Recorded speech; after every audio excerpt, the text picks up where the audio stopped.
Okay. So share my screen.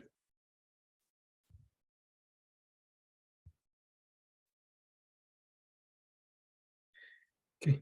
So we are in the second chapter of Bhagavad Gita.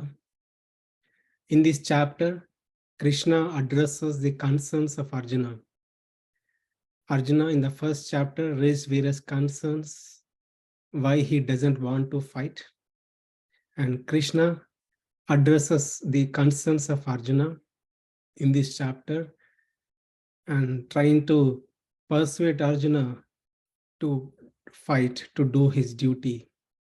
So fighting is the prescribed duty for Arjuna. So that is the reason Krishna encourages Arjuna to do his duty.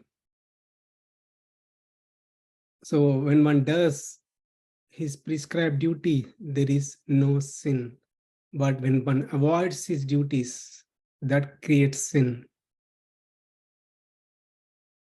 And about sinful reaction, if one works like a karma yogi, then that action will not create any new reaction.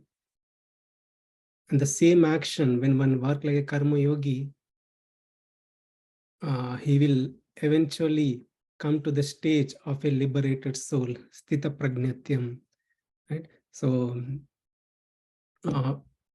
Krishna talks about everything about self-realized soul. So we covered up to 55 verses in our previous sessions. So Krishna gave the Atma Gnana, knowledge about the soul, and Karma Yoga, that Arjuna has to do his duty, work like a Karma Yogi. And the third section is about Krishna, about the self-realized soul, Sthita Prajna. So why Krishna spoke about this section, the last section? Because the work itself, any prescribed duty, when one worked like a Karma Yogi, one would come to the stage of a self-realized soul. Right? Not eventually, but not overnight, but eventually. It's nothing is overnight. So eventually, when one works like Karma Yogi, he comes to the stage of a self-realized soul. Arjuna was very much impressed hearing this, that one would become a self-realized soul. Arjuna was really impressed. Arjuna was enthusiastic. He want to become a renunciate. He doesn't want to fight. He wants to run away from the battle. So that is why Arjuna puts some set of questions. He wants to know more about a self-realized soul. Okay, so that is the section. We'll cover that today. So we looked at these questions in our previous sessions, and Krishna is going to answer the questions. Okay, Krishna is going to talk about a self-realized soul in the highest stage, but it is applicable to everyone. Okay, it's all about controlling the mind, controlling the senses. What is the use of controlling the mind? What is the use of controlling the senses? And what is the right way to live a life? And it addresses many concerns, like one has concerns like stress management, time management, everything, depression. If someone has a problem with depression, all the concerns will be addressed in this set of verses. Okay, so Arjuna puts forward these questions to know more about a self-realized soul. Okay, so the question one, ka bhasha, Sithapagnesya ka bhasha, what are his general symptoms? How does he look like? How does he appear? Right? He looks like a just like a human, just like us, or he looks something different. So that is Arjuna wants to know the symptoms of this person, a self-realized soul. And Krim Prabhasheta, how does he speak? When someone criticizes this person, when someone praises this person, how does he react, externally or internally? That's his question, Arjuna question. The third question, how does he restrain his senses from sense objects? Our senses naturally go towards sense objects. How does he pulls back? right? Senses means sense of eyes, ears, nose, other thing. These are sense organs, but senses are sense of vision. With this eyes, these are the eyes, sense organs. Sense is the sense of vision. With a sense of vision, we look at certain things like a laptop, a gold, a wealth, and we get attracted towards it. Arjuna is asking this question, how a self-realized soul, a Sthita Prajna, pulls back his senses from the sense objects. The fourth question, how does he respond to the sense objects? I mean, sense objects, he looks at it, it pulls back, but that triggers, I mean, there are agitations happening in the mind. How does he react to those? How does he respond to those agitations? Would there be any agitations in the mind of a self-realized soul? So Krishna is going to speak about wonderful, beautiful section. So we'll look at it one by one.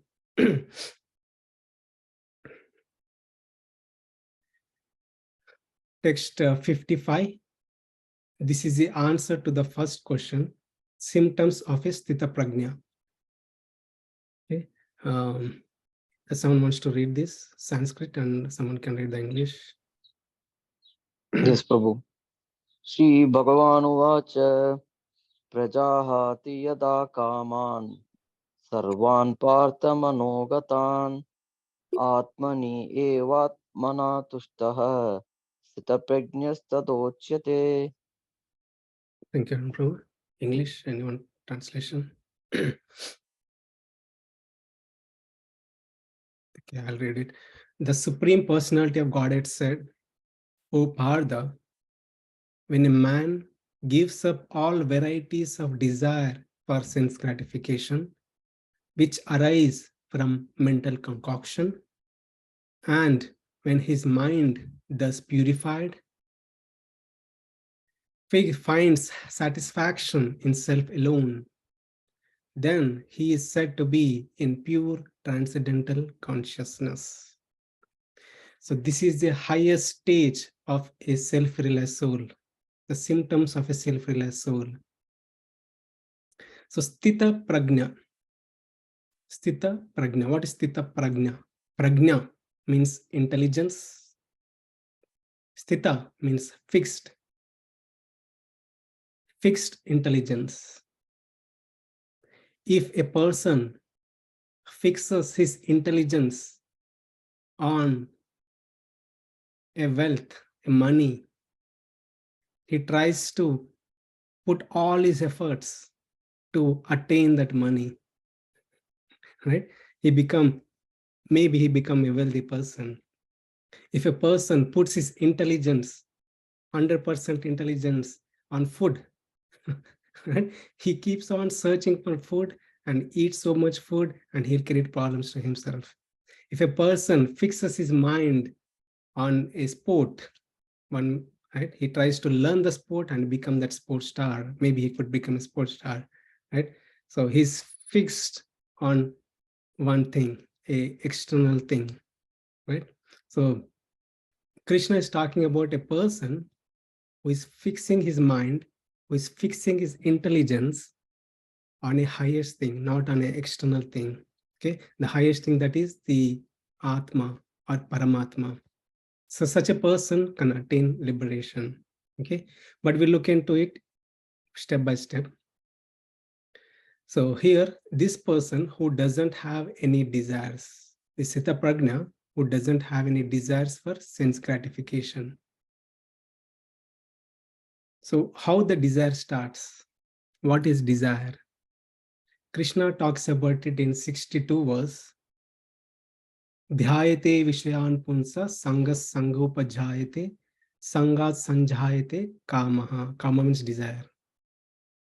So when our senses in contact with sense objects, we like it, right?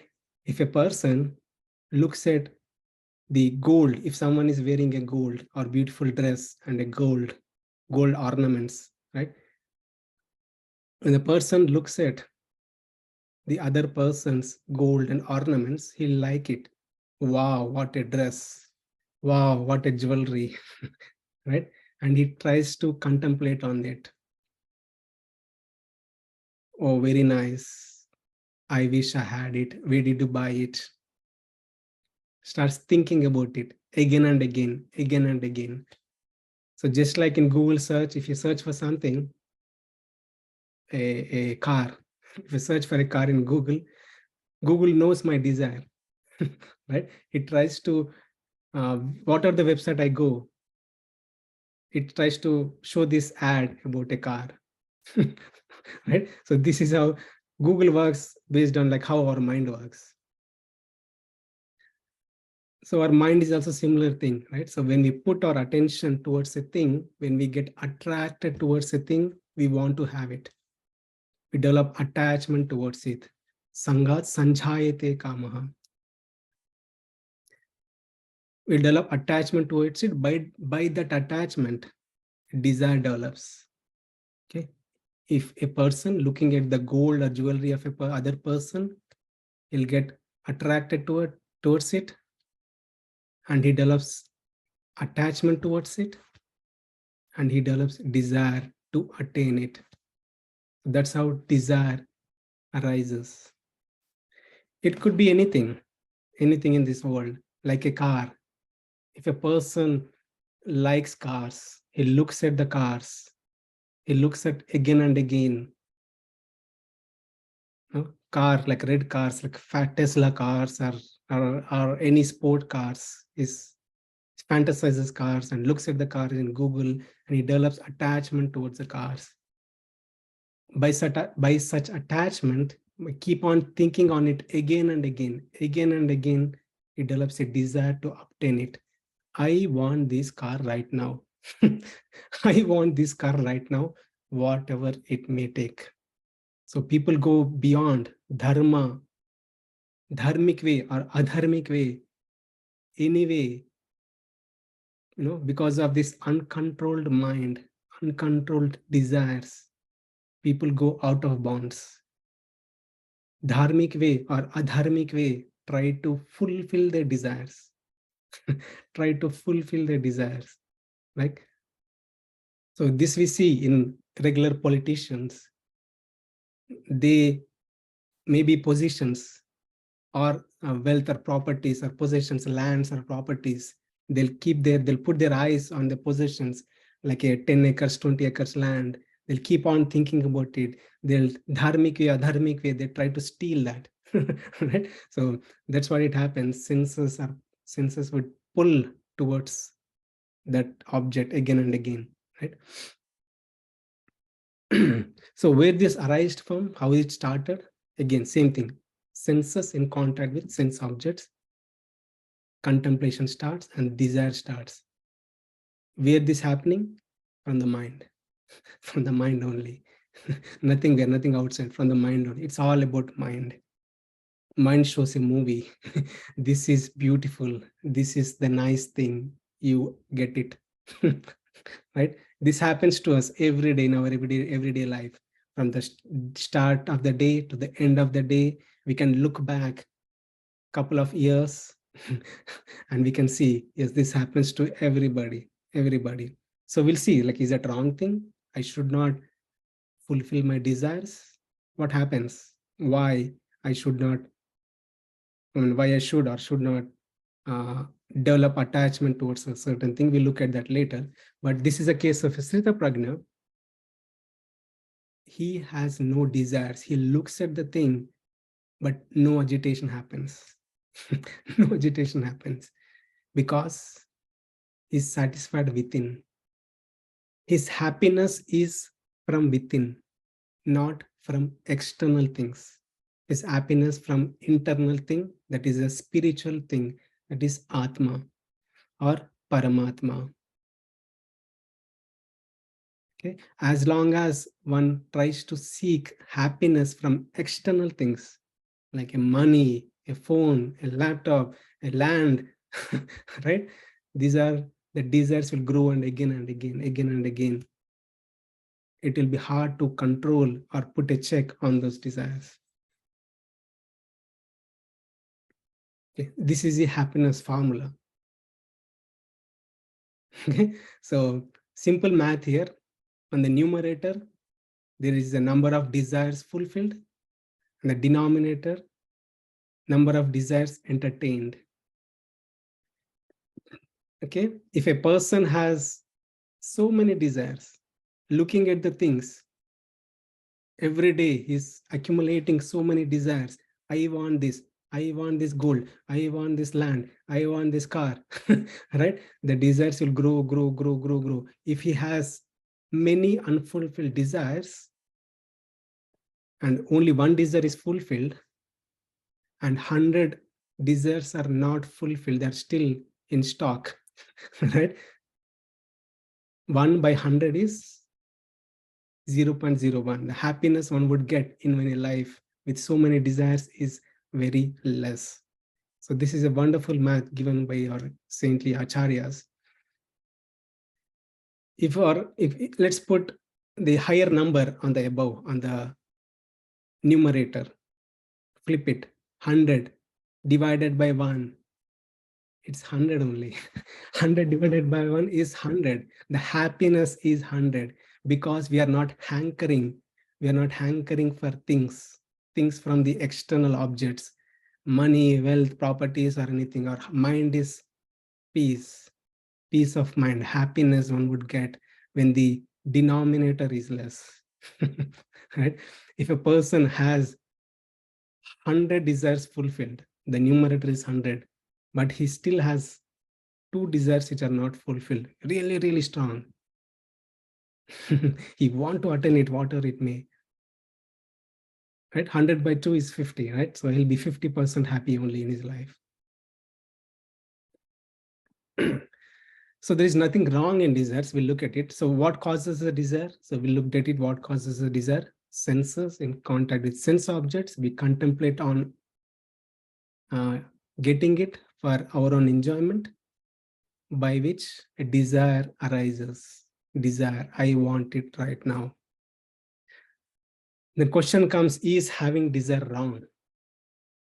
Okay, maybe you can unmute and say, or put it in a Zoom chat, is having a desire wrong? What's wrong in having a desire?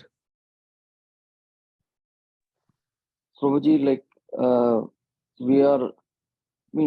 we definitely have desires, like some desire or the other, but it's the right desire that we should have. Otherwise, it will not help us. Yeah, thank you. Shanta is unmute. Anyone else? You can also put it in Zoom chat. Maybe our brains are wired to have desires. We should accept that fact, and even if the desire is not fulfilled, we should not keep thinking about it, and nurture a mindset of Sthita Prajna to, even if the desire is not fulfilled, we should not get bothered with that. Yeah, very nice. Okay, so desires are like, it's like a fire. Desire is like a fire. How much oil you pour to it, it burns. It burns high and high, again and again. There is no limit to fulfilling the desires. One would go wild in the pursuit of fulfilling the desires. One would go wild. His mind would go wild, right? So how to control? What's wrong in having desires? When one tries to derive happiness from external things, you'll get unlimited desires. Because of unlimited desires, there is less happiness. Why there is less happiness? Is always thinking about unnecessary things which are not required to get happiness, and one would get stressed out. Depression, stress, all negative emotions.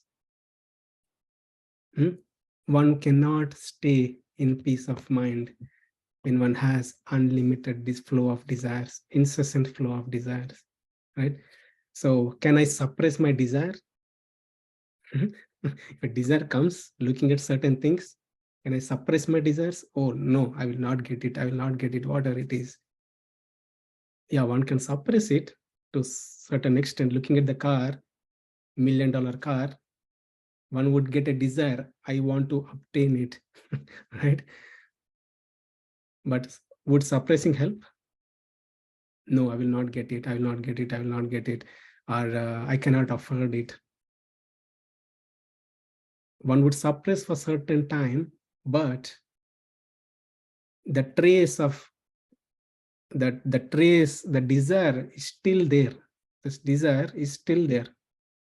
If one gets a money, like 50% of a money, like 500, one is looking at $1 million car, but if he gets a 500,000 ready in pocket, then he tries to fulfill the desire.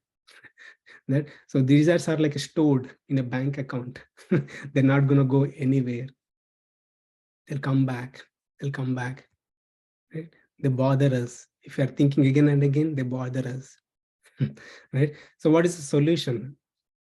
So you may say, like, I'm always talking about the problem. What is the solution? So our acharyas have given a wonderful solution is spiritualized desire. Spiritualized desire. Try to derive happiness from within by connecting to the super soul, the Atma or Paramatma. External things wouldn't get happiness. Only internal thing will give 100% happiness. If one desire, if I get a desire, how do I spiritualize a desire? I look at the car, I got a desire to obtain it. How do I spiritualize it? So this is a thing. When I get a desire, it's just a shift of consciousness. Okay. A person wants to fulfill his desire. He got a desire looking at a car. Okay. This is his consciousness. I'll try to compare. Okay.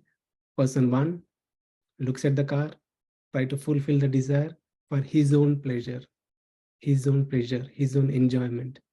A person two, his mind is fixed on the Supreme Lord, Atma or Paramatma. He also fulfills the desire, but his consciousness is different. I can get it, I can use it for the pleasure of the Supreme Lord, not for my pleasure, for the pleasure of the Supreme Lord. If one practices to fulfill desires in such a way, then he will not get attracted to unnecessary things which are not even required. He'll go to the higher level, his consciousness rise upwards. That way he remain neutral to any things in his life. So the Sthita Prajna is a one. He doesn't have any desires. His happiness is not from external thing. His happiness from within, from the Supreme Lord. Okay. So quick insight into this verse. Sthita Prajna is the one who gives up the desires for sense enjoyment, for his own enjoyment, and is satisfied always by connecting his mind or his intelligence unto the Supreme Lord.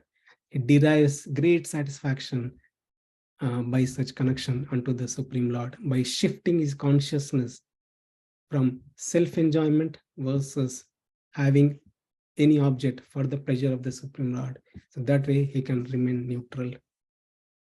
So we can, if you have any questions, think about it. We can discuss. So quick life lesson here. Material desires are binding, never fulfilling, never satiating. How many things we have, never satisfying material desires. But when tries to develop spiritual desires to attain, learn Bhagavad Gita, or to develop a good qualities within, try to purify our consciousness. These are all spiritual desires. Be a good person. They're all spiritual desires. And spiritualizing our desires, even though one may have material desires, if it tries to shift our consciousness to spiritualize the desire, those are liberating. Those desires will not create any new karma. So, I mean, this set of verses are so interesting. Krishna is not going to tell like, you do whatever you want, you you get whatever you want, you enjoy whatever you want. Krishna is not going to tell that. Krishna is going to give a strong message for everyone, for a self-realization. The path Krishna is driving us towards is self-realization. If one is focused to attain liberation from this repeated cycle of birth and death, there is a process. Okay, so that's Krishna is going to give the process and going to give the steps. So what is binding, what is liberating, that's what Krishna is going to give now. I know we may not, it's not pleasing, right? So we don't want to hear something like, stop it, don't do it, regulate it. Those are hard words, those are not pleasing to the heart. But Krishna is going to say something which is not pleasing to the heart, but it is pleasing for our soul, for a higher purpose. Okay, I'll read this shloka. Dukkeshu anudvigna maha manaha sukeshu vijitas paraha vita raga bhaya krodha sthitadhir muniruchyate yaha sarvatrani bhishnehas tattat prapya shubhashubham na bhinnadeti na dveshti tasya pragna pratishtita. Tasya pragna pratishtita. Pragna means intelligence. Pratishtita means perfectly fixed, 100% fixed. His intelligence on the Supreme Lord or the Atma or Paramatma, not on external things. Right? External things, if I put, what happens? I said that already. Any material things, money, wealth, or cars, gold, nothing is satisfying. Krishna is saying, fix your mind on me. Right? So in the previous verse, how this verse is different from previous verse? So previous verse is about the higher stage of Sthita Prajna. He doesn't have any desires. His mind is fixed on the Supreme Lord. When the mind is fixed, 100% fixed, what happens to that person? He is undisturbed. He is undisturbed by anything in his life. There's a peace of mind one would get, right? He's undisturbed by anything. So Dukkeshu anudvigna manaha. So he's undisturbed in the mind amidst threefold miseries. Threefold miseries. So what is threefold misery? So the misery caused by our own body and mind, that is the first one. Example, getting a misery is caused by my own body. That is, I get a headache, I get a body pain, leg pain. That is a misery caused by our own body. What is a misery caused by our own mind? Stress, depression, hankering for unwanted things. These are the miseries caused by our own body and mind. That is the first one. Second one, that is Adhyatmika Klesha in Sanskrit. Adi Bhautika Klesha. Second one is Adi Bhautika Klesha. Miseries caused by other living entities, like a neighbor, bad neighbor, or a mosquito, right? Or a ant, or a bee comes and stings us without us doing anything, right? Those are miseries caused by other living entities. A colleague in the office sitting next to us, creating problem, headache to us, right? So that is miseries caused by other living entities. So we looked at the first one, miseries caused by our own body and mind. Second one, miseries caused by other living entities. Third one, miseries caused by nature, by material nature. So this material nature, like natural disasters, tornado, hurricane, or scorching heat, freezing cold in winter time in St. Louis, we can experience that. It's a natural misery. Everyone has to go through it. No one can avoid it.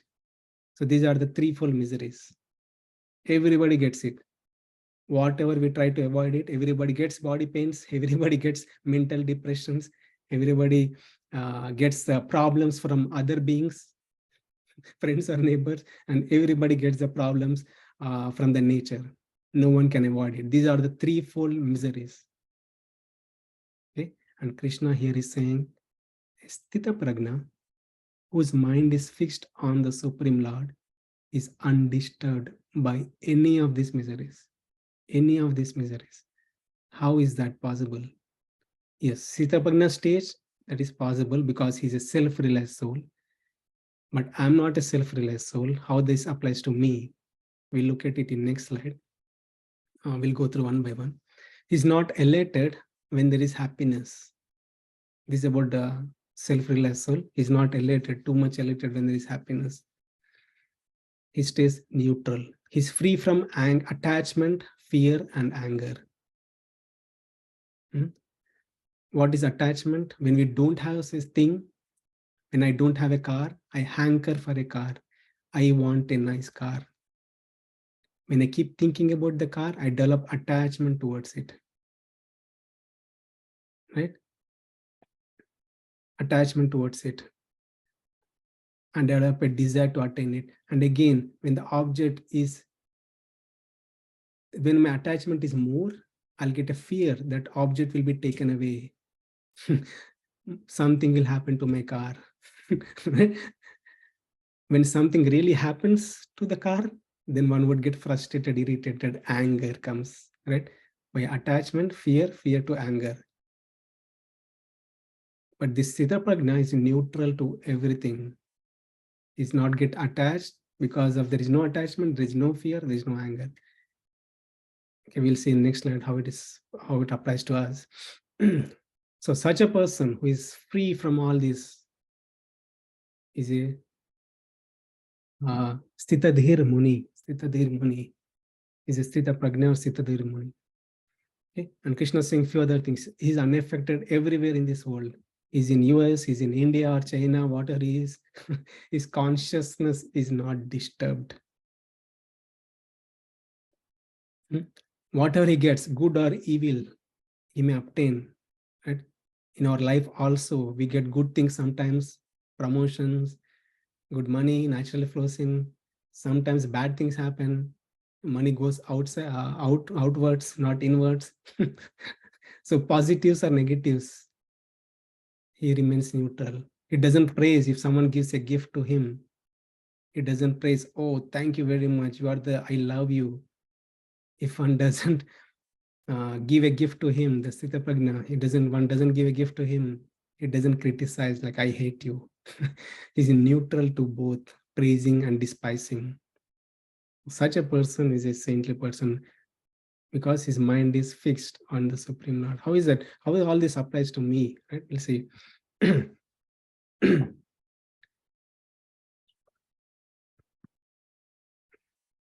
So Dukkeshu Anudvik Manaha.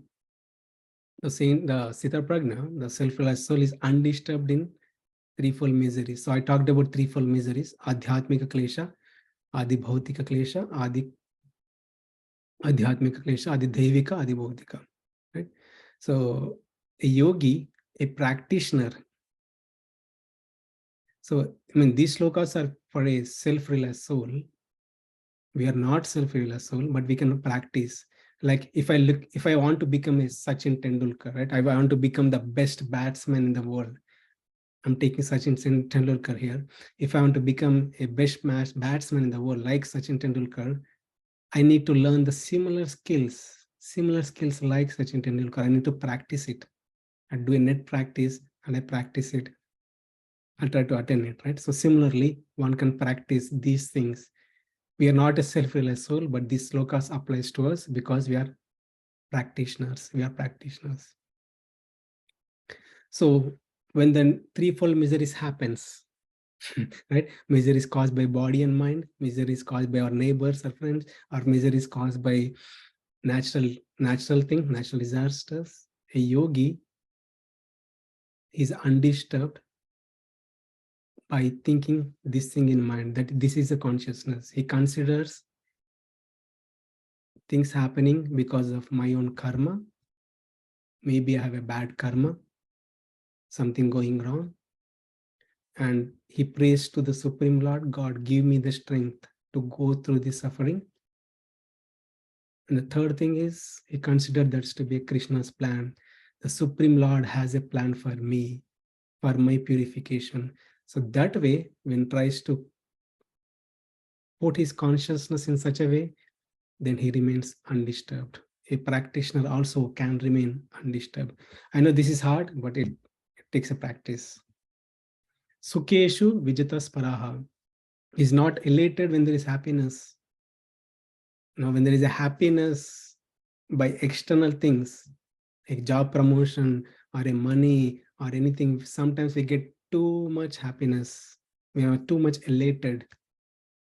Our ego is 100% satisfied, right? And we create problems to everybody. And we get attached to that joy of happiness, joy of that happiness from promotions or money or car, any possessions, right? But a practitioner, look at the consciousness of a practitioner, is neutral. When the happiness comes, he thinks it is because of the mercy of the Supreme Lord I attain this happiness. I offer the result to the Supreme Lord. I remain neutral. I don't want to get elated or too much attached to this happiness which I'm getting from any external things. Vita Raga Bhaya Krodha. He's free from attachment, fear, and anger. Right? As long as one tries to utilize the things in the nature, from the nature, everything water we use is from the nature only, right? Right? Like any things created, gold or money or anything. So people get attached to those things, right? So what is the right way? What is the right consciousness one can apply? So that way he can free from this attachment, applying the Isha Vasha principle. It's in the Ishopanishad. Isha Vasham idam sarvam etkincha jagatam jagat. That is, one should consider that everything in this material world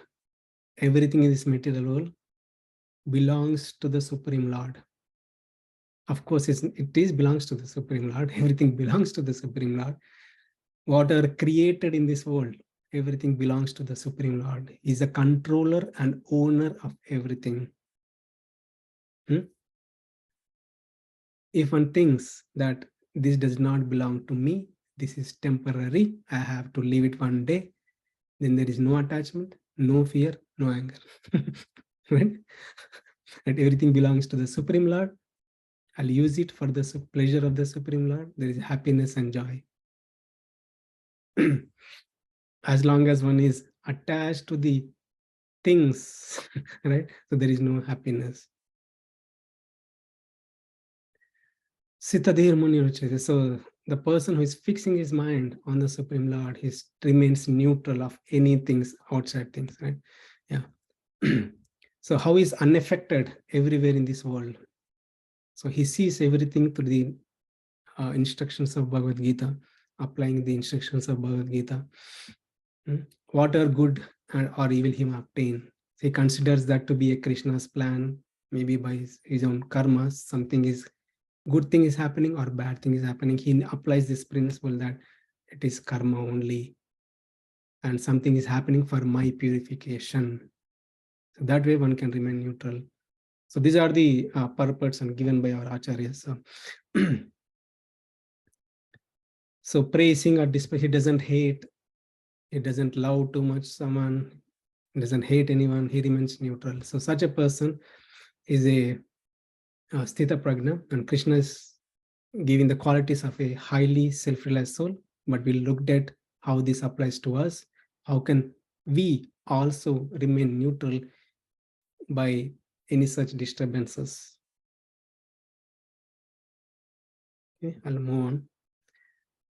Life lesson: the mind is automatically freed from material dualities and attachments when it is connected to Krishna, following the instructions of Krishna. As long as the mind is connected to external things, trying to release the joy of happiness from external things, it's always disturbed. That's what Krishna is saying here. When the mind is connected to Krishna, Krishna says this particular, there is a verse dedicated to it. Krishna says about that. We look at it, but this is a life lesson we can see. Okay, another beautiful verse. Maybe someone can read it. 58. Yes, Prabhu. Yada samharate chayam kurmo jnaniva sarvasaha सर्वेन्द्रियाणीन्द्रियार्थेभ्यः tasya prajna pratishtita. Thank you, Babu. In translation. One who is able to withdraw his senses from sense objects, as the tortoise draws its limbs within the shell, is firmly fixed in perfect consciousness. Thank you, Aditya Babu. So this was about a Sthita Prajna's sense control. Sense control.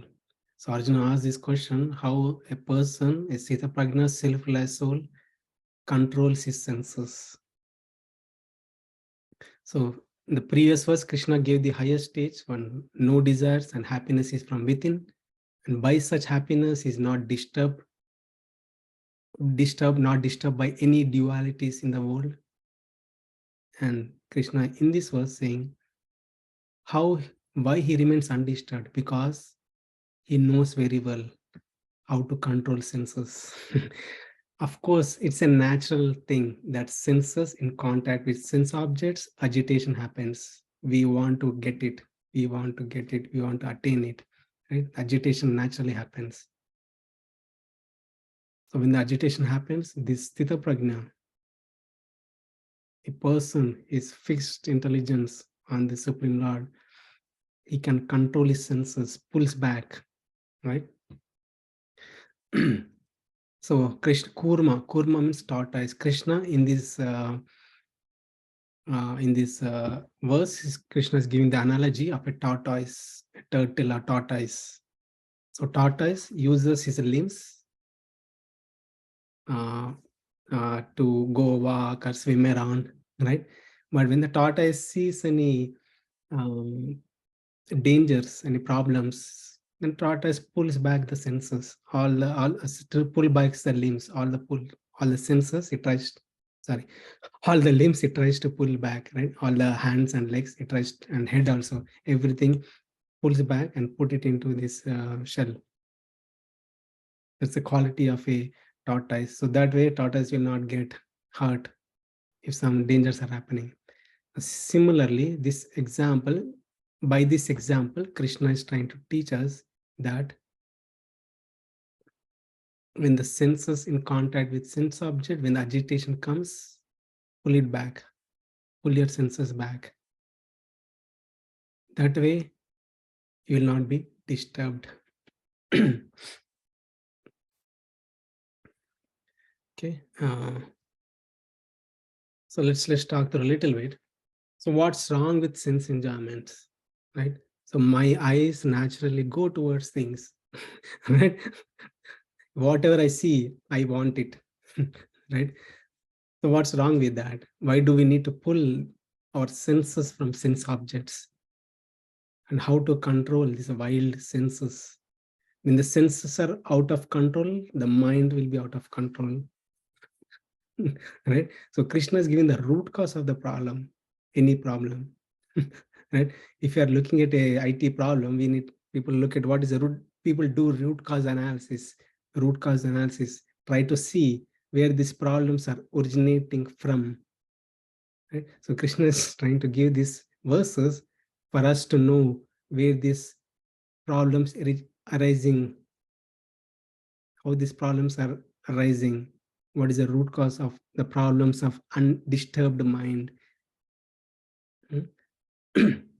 So yeah, maybe I'll have someone to unmute and say, why do we need to pull our senses from sense objects, or put it in Zoom chat?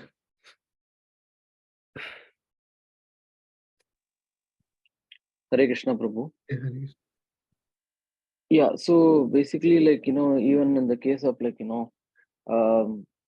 getting angry by disturbances from other people or other circumstances, we try to, not react and just focus on other things, because anger would actually only give rise to negative things. yeah. So when the mind is agitated, it creates more problems. Right? Yeah, that's why you need to pull back the senses from the things which are causing agitation. if I hear it correctly. Okay. Anyone else? I think, like in the last class, we mentioned all these sensors that we have. If those are not used with the right conscious, then they can cause distractions and agitation, desires, and all those. Yeah, very nice. Yeah, very nice, Minagar. Thank you. Yeah, so again, the desire, like sense, what is the root cause of desires? Senses in contact with sense object. Object could be anything. We can put any object in this world, money, wealth, or gold, or beautiful things, or nice things.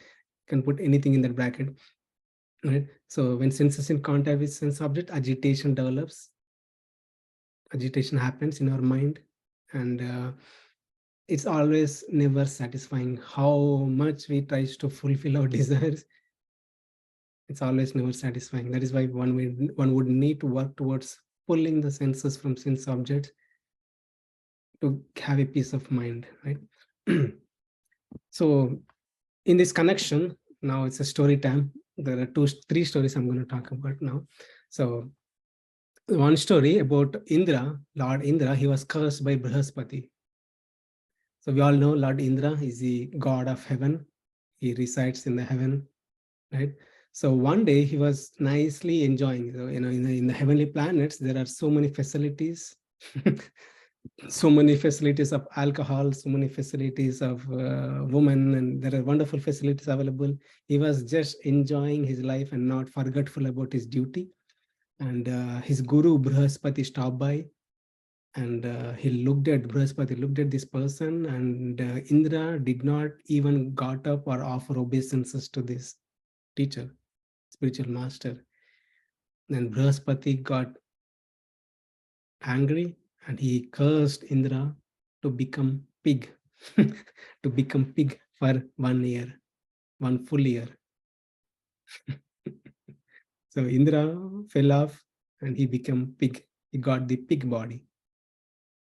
So from Indra, he became Pindra, Pindra, pig body. So he got the pig body. So after attaining pig body, you know what pig does? So the pig was nicely swimming in the water, in the drainage water, and eating all the stool, all the dirty stuff. I mean, it's a dirty for us, but it's not for pig. It's a food. It's a pig's food. Nicely having fun there. And this pig got married to a pig, a female pig, and got many children, 20, 30, 40 children, 50 plus children, nicely having good time. 1 year passed. 1 year passed. Right? And that time, Lord, I mean, there is no one to rule there in heavenly planets. That time they go the Brihaspati, and they say like, okay, it's time to get Indra. So they all come downwards. That time this Brihaspati calls Indra, "Hey Indra, get up. You're nicely enjoying your pig life. Come out." And he's like, "Who are you? What is this? Who are you? Why are you calling me?" I mean, he was not even conscious of that. So first of all, he was nicely enjoying. He's not even looking at. But then this teacher, he gives this consciousness so that he can understand them, what is happening, right? What is happening around. He looks at it. He says like, "Oh, this is my life. I'm happy here. Why should I come to Indra planet? I'm nicely having fun here. Why do I need to come to the heavenly planet? Whatever, I'm getting the highest happiness here itself. I don't want to come to the heaven." that was his mind, right? Then this demigods, they showed the nice movie about himself, that how he was, what he was. And that time he came out of the pig body and looks at it, and he realizes, oh my God, all the while I'm enjoying through these senses, I'm totally engrossed in, I'm forgetful about my own nature. I don't even want to, I'm so much absorbed in this, I don't even want to come out of this body. Right? So that's what his senses is. The senses tries to pull so much into this, enjoying through these objects. So that story about Shobari Muni, he was a great saint, was a great saint. He used to perform many austerities, sacrifices, and meditation, breathing exercises. All his practices, everywhere he goes, his mind is getting disturbed. So at one point, he decides to go into the ocean, into the deep of the ocean, tries to meditate upon. So he was meditating upon, and he was meditating upon on the soul himself, on his own soul, Atma. And at one point, he opened his eyes. He opened his eyes, and he looked at two fishes, the male and female fishes, they're together. Okay, what is happening? His senses, his vision, in contact with sense object, the object is fish here. He got agitated. His desire awakened. He goes out of this ocean, goes to the nearby king, and he says, "King, I want to get married. I know you have 50 daughters, give me 50 daughters. Then the king said, he puts a condition. Okay, I can give you my 50 daughters, but they'll do a swayamvara, like they'll come and they look at you. If they like you, they'll marry you. Okay, then Shobari Muni realized, I mean, looking at my condition, they're not going to marry me. Then he went back and he, due to his mystic power, he has mystic powers. Due to his mystic power, he made himself a beautiful, handsome man. So all these 50 daughters of the king, they came and they looked at, they got attracted towards this Shobari Muni, this beautiful form, and they all showed interest to marry this Shobari Muni with his beautiful, handsome body. So Shobari Muni, after getting married to this 50 women, I mean, he has to be with 50 women. How can he be with 50 women, right? So with his mystic powers, again, he cloned himself 50 times. I mean, that was a time, this great saintly people, they used to do that. They have the powers. So this is not applicable in Kali Yuga, right? So we can't think about that. So he cloned himself like 50 times, right? And he was with all those ladies. He got 50 children, 10 children from each, right? 10 children from all those individual personality ladies. And those 10 children gave birth to another 10 children. Like entire city was basically his family, right? So nicely was enjoying his life. At one point, he realized, what's going on with my life? What's going on with my life? How I started? It all started from this one. Senses in contact with sense objects. He looked at the fish, his mind got agitated, and so many things happened. He realized, yeah, this is what this nature is. This is what the material nature is. So he realized, and he went back. He made sure he wouldn't do that mistake again. The other story about Ajamila, he was a saintly person. He was a Brahmana. He used to do so many austerities, and once he was passing by the forest, he happened to see again man and woman embracing each other, and again senses in contact with sense object. This time the sense object is this one, man and woman embracing each other. He looked at it, his mind got agitated. He used to think about that woman all the time, again and again, and he married that woman and got children, 10 children. Later he was calling God. I mean, yeah, he was a saintly person, but he got distracted from his life. But again, later he attained perfection. That story I can tell sometime later, second half. So all these senses, you can see this picture. These senses are compared to these 5 horses, right? Sense of eyes want to see the beautiful thing, sense of nose want to smell the nice things, sense of tongue wants to taste the wonderful things, right? So hands wants to go and get it. These senses are like 5 wild horses. They're really, really wild, right? So if someone is a alcoholic, right? So his eyes contact in senses in contact with sense objects like alcohol bottle, right? His sense of smell smells it, he got agitated. His sense of tongue pulls it, let me drink this alcohol, right? His sense of hand goes and gets it and drinks it, right? So that's how these senses work. When the senses are out of control, how this go out of control? You can see in this picture, this is compared to a nice chariot, right? So this person who is riding the chariot is a intelligence, the driver is intelligence, and the reins, this thread or reins is a mind. If the intelligence is weak, if one doesn't have the proper knowledge, intelligence is weak, then horses will go wild and this person will go out of control. Right? So if intelligence is strong, applying the message of Bhagavad Gita with proper consciousness, one can use this, fix his intelligence on the Supreme Lord. He can control this mind, pull these senses, uncontrollable senses, and put them in right direction. Again, is it possible to control senses like this? Is it possible? What we need to do every day to control senses like this? One can practice meditation. And if I ask a, can I take 5 more minutes? I think, is that okay? Yep. Okay. Yes.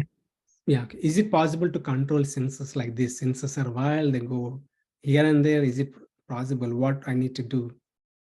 Yeah, one can do meditation and control his senses. But if I'll take an example of a person who drinks alcohol, right? His enjoyment is in drinking alcohol. He drinks alcohol every day. If he stops, like there is a problem, liver damage or some problem, he stops alcohol for some time, maybe 3 months or 6 months or 1 year. But when he walks on the street, when he looks at someone else drinking alcohol, that dead desire, the desire to drink alcohol, the joy to experience that alcohol is still there. He wants to get it again. It is not fully gone. The trace is still there. He wants to go and get again. Right? So anything in this world, like those desires are not always satiating. They're still there. The traces are there. Because of the traces, one would go and try to fulfill. Okay, so what is the solution? If that is a problem, in this verse, Krishna gives a solution. The solution is experience a higher taste. Experience a higher taste. Okay, so and we'll finish the session with this. This is the best and easiest way to control these wild, uncontrollable senses. Okay, Vishaya vinivartante niraharasya dehinaha rasavarjam rasopyasya param drishva nivartate.